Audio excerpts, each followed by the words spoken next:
Hello friends, கத்திரிக்காய், முருங்கைக்காய், மாங்காய் சேர்த்து மணக்க நெத்தலி கருவாட்டு குழம்பு பண்ணுறதுக்கு 100 கிராம் நெத்தலி மீன் கருவாடு க்ளீன் பண்ணி எடுத்து வச்சுருக்கேன். கத்திரிக்காய், முருங்கைக்காய், மாங்காய், பச்சை மிளகாய் கட் பண்ணி எடுத்து வச்சுக்கலாம். 20 போல் சின்ன வெங்காயம், 7-8 பல் பூண்டு குறக்குறப்ப அரைச்சி எடுத்துக்கோங்க. 1.5 தக்காளி விழுத அரைச்சி எடுத்துக்கோங்க. மீதி பாதி தக்காளியை கட் பண்ணி எடுத்துக்கலாம். 3/4 கப் துருவன தேங்காய், 3-4 டீஸ்பூன் குழம்பு மிளகாய்த்தூள் அல்லது மீன் மசாலா, 1 டீஸ்பூன் காஷ்மீர் மிளகாய்த்தூள், தேவையான அளவு தண்ணி சேர்த்து விழுத அரைச்சி எடுத்துக்கலாம்.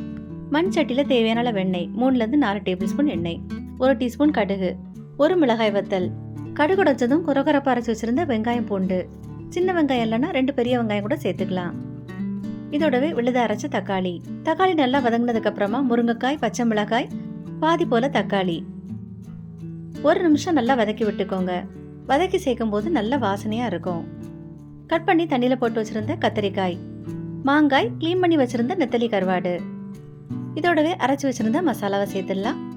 தேவையான அளவு தண்ணி சேர்த்து நல்லா ஒரு வாட்டி கலந்து விட்டதுக்கு அப்புறமா மூடி வச்சு வேக வச்சிடலாம். இடையில ஒரு வாட்டி திறந்து கலந்து விட்டுக்கோங்க. சின்ன லெமன் சைஸ் புளி தண்ணியில கரைச்சி வச்சிருந்தேன், அதில் சேர்த்துடலாம். தேவையான அளவு சேர்த்துக்கோங்க. தேவையான அளவு கல்லுப்பு. ஒரு வாட்டி கலந்து விட்டு மூடி வச்சு வேக வச்சிடலாம்.